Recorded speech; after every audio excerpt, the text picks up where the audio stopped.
This is a Founding Media podcast, produced at Austin Community College District.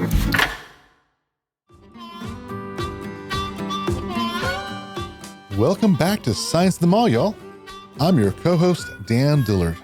ABI Director Nancy Lyon is joining the podcast as my co-host.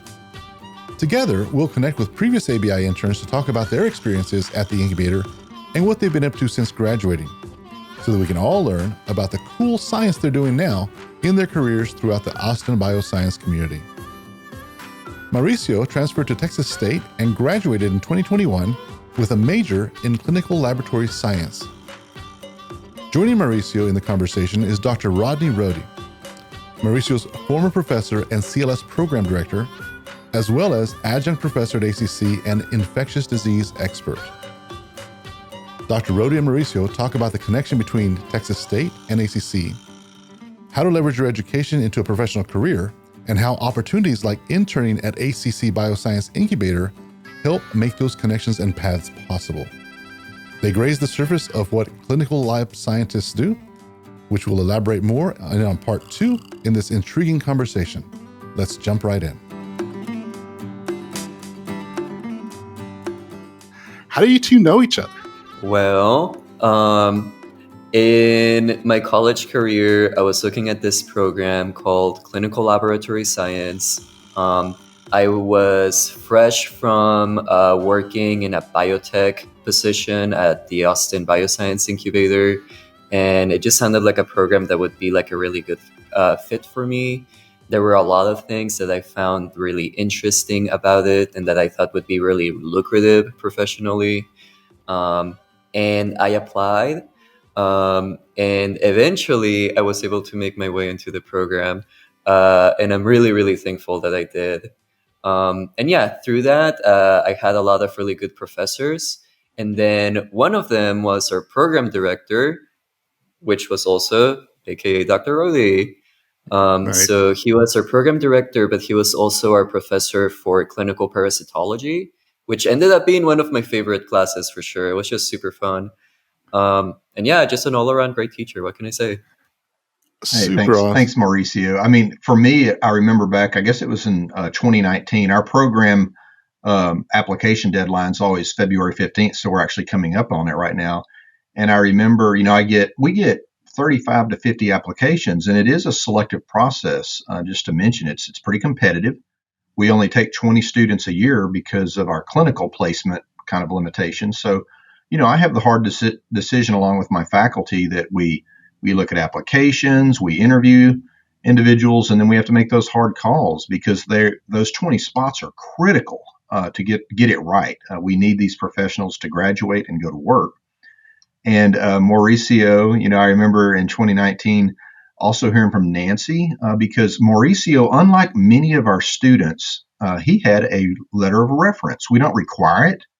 Nice. And so sometimes we get it, sometimes we don't. And Nancy had sent a letter along, and I think I even contacted her because Mauricio was such an unusual applicant in my eyes as a chair. He had life experiences in a laboratory with the ACC connection through the Bioscience Incubator. And so that was very appealing to us as a program. And then, of course, when we met him, he knocked it out of the park with respect to his interview, and the rest was history. He came on board and he graduated in 21 with his clinical lab science degree.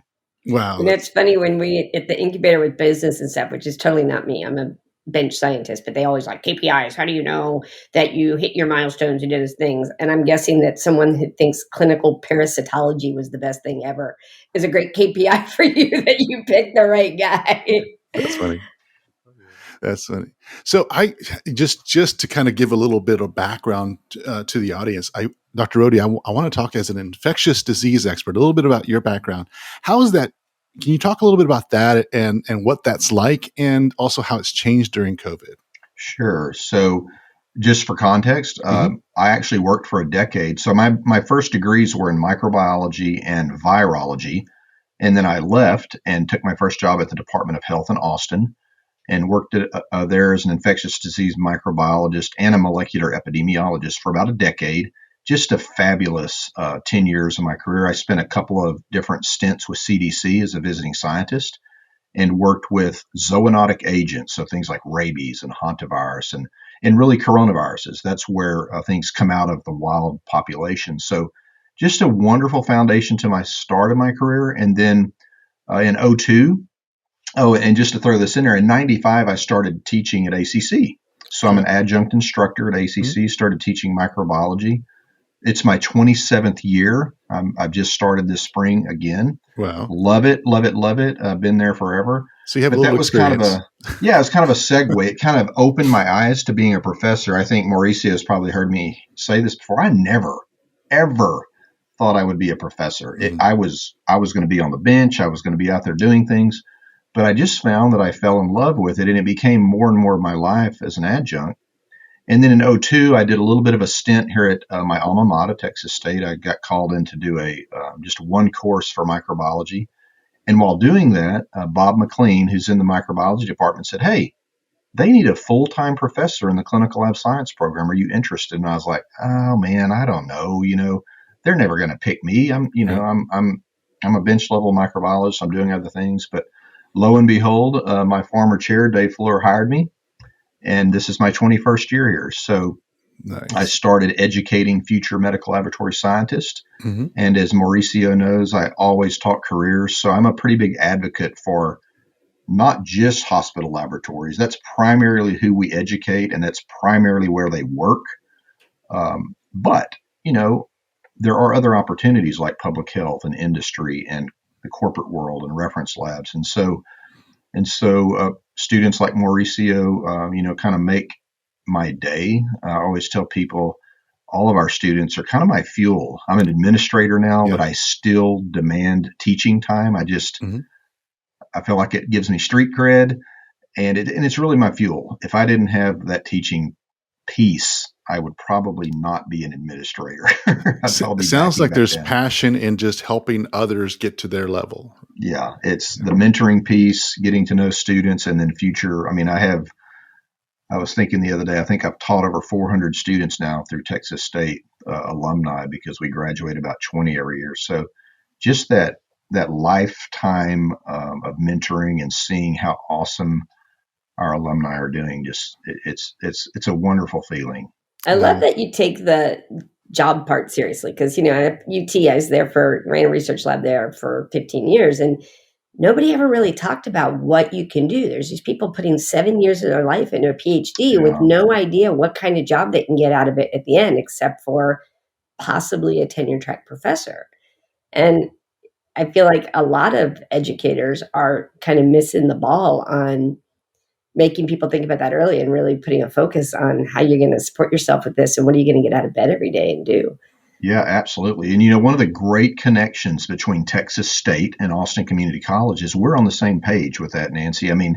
We're all about education. You can be a core PhD and a core graduate student and a core undergraduate and stay in academia and be in research. That's fine. That's one line of work. But we are also about building professionals, right? And so ACC is absolutely part of that. And it's probably why I love the bridge, because I love to talk to careers. I actually have assignments in my ACC courses where they do career exploration, and of course, all they hear about half the time in some of my biology courses there is not only this program, but all the other healthcare professional avenues and kind of the hidden careers that you so accurately talk about. They just don't know about them. Most people don't know some of these career paths unless they have a mentor to share that with them. That leads me to kind of along the same thought, and this is a question for both of you. Both of your careers as an educator and a student and as scientists, they have multiple facets. ACC, Texas State, the CLS program, and others. Can both of you kind of give your thought process on the connection between ACC, Texas State, ABI, and the CLS program? That's a big one. Sure. I'll go first, and then I'm sure Nancy has, and I'm sure Mauricio has some comments on that. So for me, again, it's really helpful. It's been really helpful as context, again, that I have been an employee of ACC for 27 years now. So I feel like I understand the culture there and how critically important it is to, some students are going to stop and have wonderful careers with that associate's degree, again, because of ACC's excellence in placing students and internships and other types of opportunities. But some want that bachelor's degree, some want more. And so, that gives me an opportunity to not only recruit, but also just to discuss both settings, both types of slants towards their career. So I'm a person who I'm very passionate about finding the right career path, as Mauricio knows. I mean, if you're not ready to be a medical lab scientist, it's challenging right now in a pandemic, but it's also challenging prior to that. I mean, our fields are short with staff, high stress, there's some burnout and things like that. So you have to really love your job and you have to find your right place in it. So it just feels like I'm in the perfect place. I mean, I just feel like I'm sitting in the perfect place with respect to kind of understanding both sides of that. The bioscience incubator is kind of the latest piece that fell into place probably in the last 4 or 5 years as I've gotten to know that and the types of things they do there. So I can't say enough about kind of the synergistic relationship between ACC and Texas State, and I'm very happy to be a part of that. Yeah, I'd like to hear your thoughts, Mauricio, on that. That sounds... Yeah.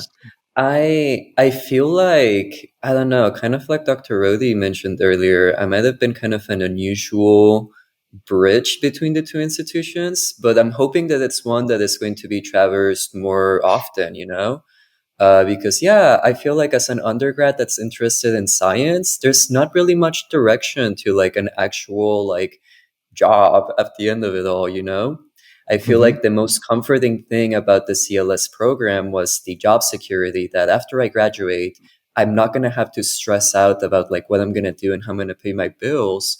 And I'm basically guaranteed that if I want to work in a hospital, I can do so because they are very, very desperate for medical laboratory scientists.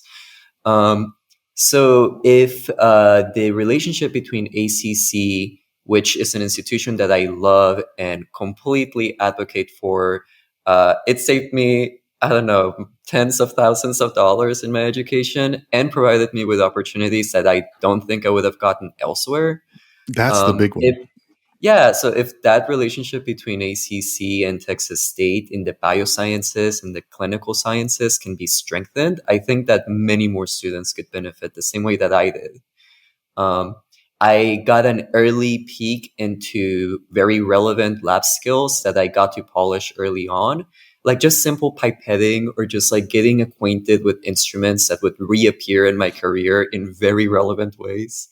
One example, which like I've been throwing out multiple times, is at the ACC Bioscience Incubator, we at one point had this instrument called a flow cytometer, which basically just has this little like tube where you can put a liquid sample onto, and it will just draw like a little line through it.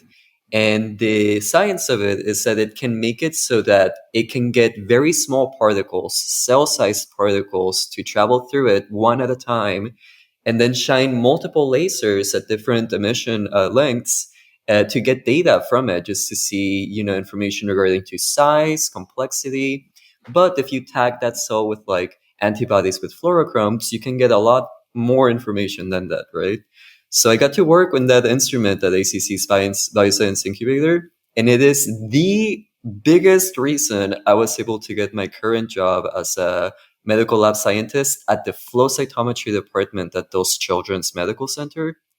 So now I'm able to use that instrument to get a good idea on what type of lymphoma and leukemia might be developing on a patient.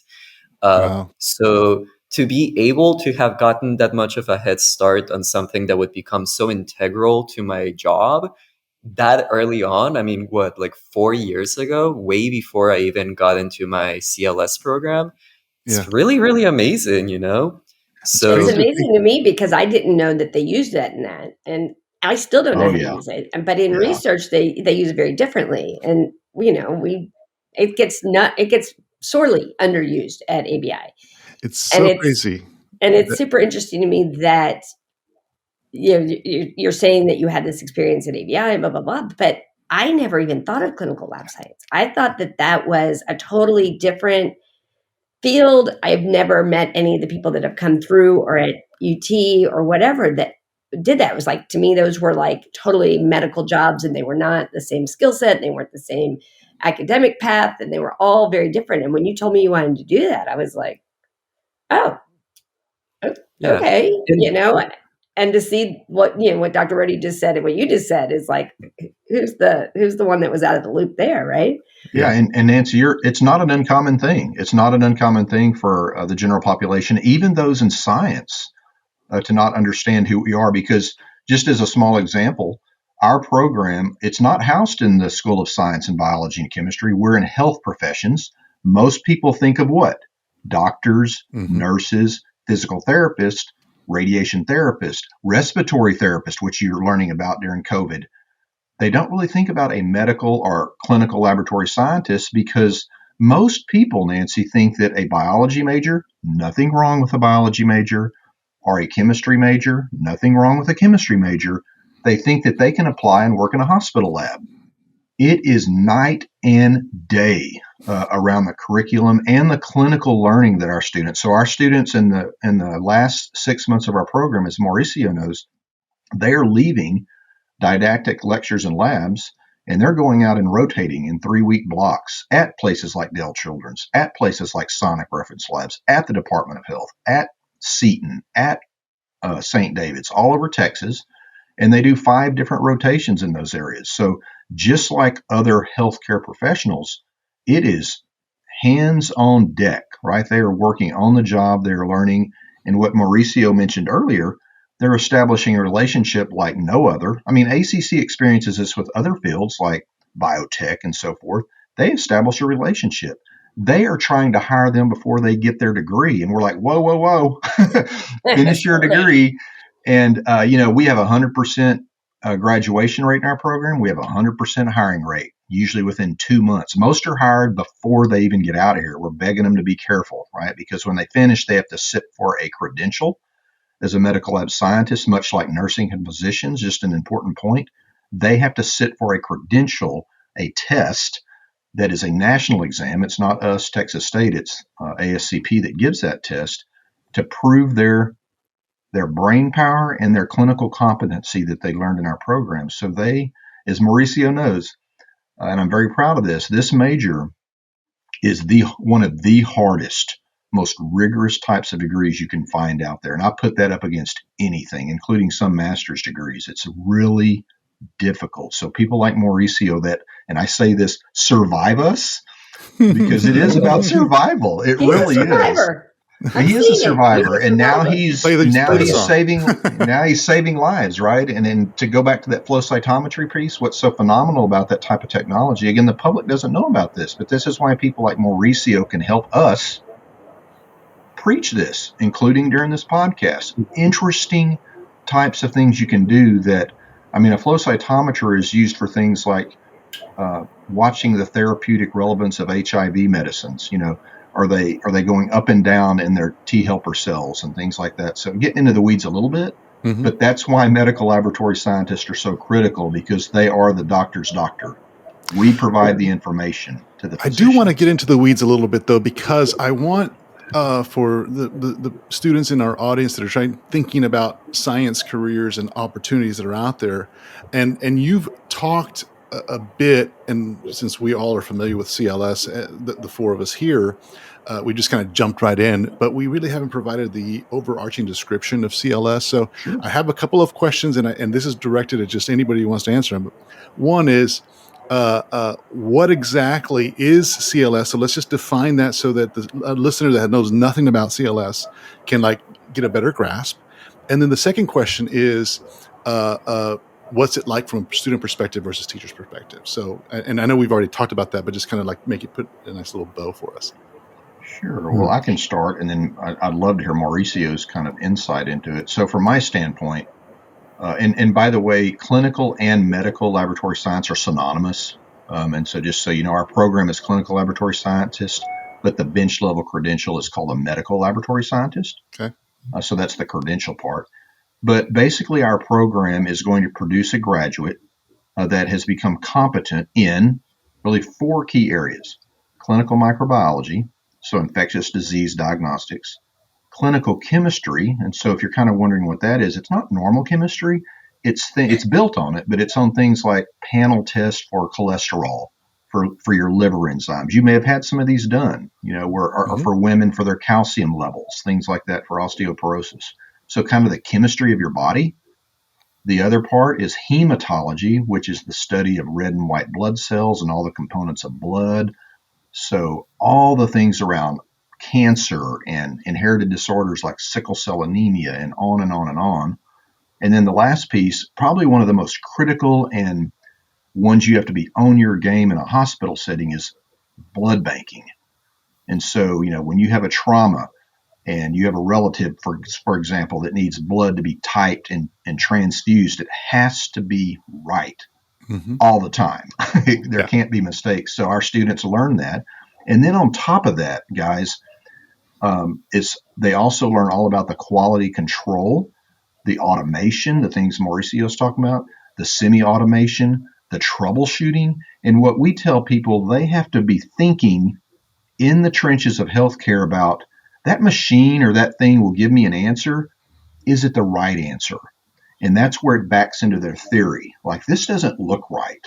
Right? This is not right, because sometimes a physician needs that help. They may just get the data, right, and it's not fitting with the patient presentation. So really, again, a really difficult degree, both in theory and in practice. And when they graduate, they take that knowledge, and then they primarily are working in those healthcare fields. But I'd be interested. Can I ask a question real quick to that, just for clarification? So let's just say it doesn't fit with the data and the physician needs help with that. Like, does the clinical, what is like Mauricio, whatever, do they put notes in there with their interpretation of it? Or notes in there that just say, hey, by the way, this was done and this happened? Or is it just like, how's that I'm happy to answer that question, actually.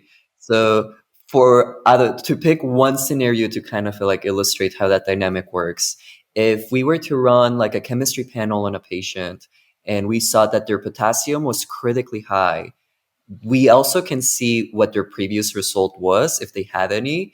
And if we see that the change is like really big and kind of doesn't make sense, and that the result is so high that it's incompatible with like life, which does happen because of EDTA potassium contamination, we already have the background, the knowledge of these results are suspicious.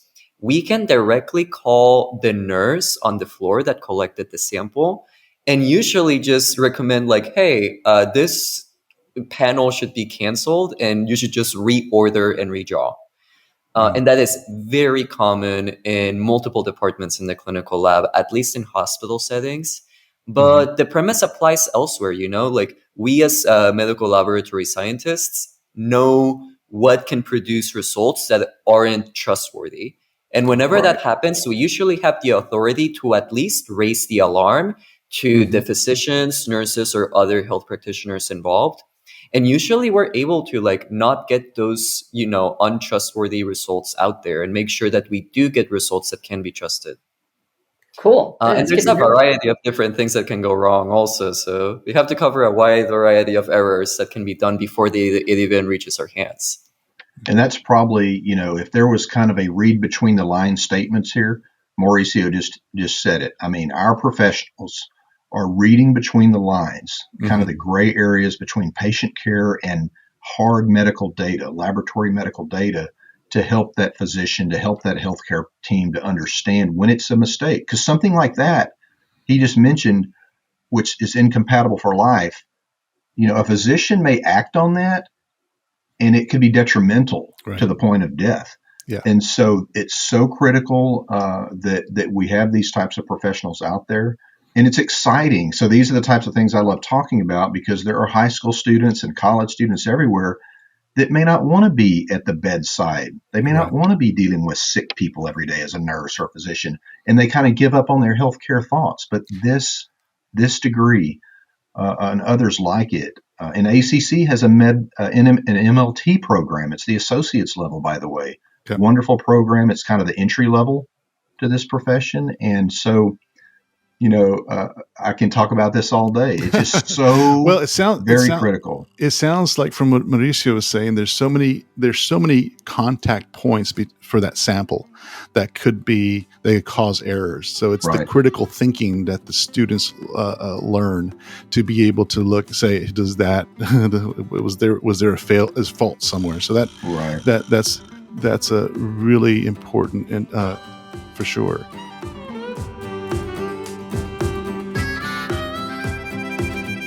Thanks so much for joining Science in the Mall, y'all. Dr. Rohde and Mauricio. It was awesome to hear more details about the ways that Austin Community College, Texas State University, ACC Bioscience Incubator, and the CLS program intersect. And we hope that folks listening feel inspired by Mauricio's path to find other creative and productive ways to navigate these great resources in our bioscience community. Tune in to our next episode for part 2, where we dive into how the COVID-19 pandemic has affected the CLS profession and get into the details of Mauricio's current job and the day in the life of a clinical lab scientist. See y'all next time. This is a Founding Media podcast produced in partnership with Austin Community College's Bioscience Incubator, which is the region's only wet lab space for Austin's growing bioscience industry. If you like what you heard, please like and subscribe, and do tell a friend.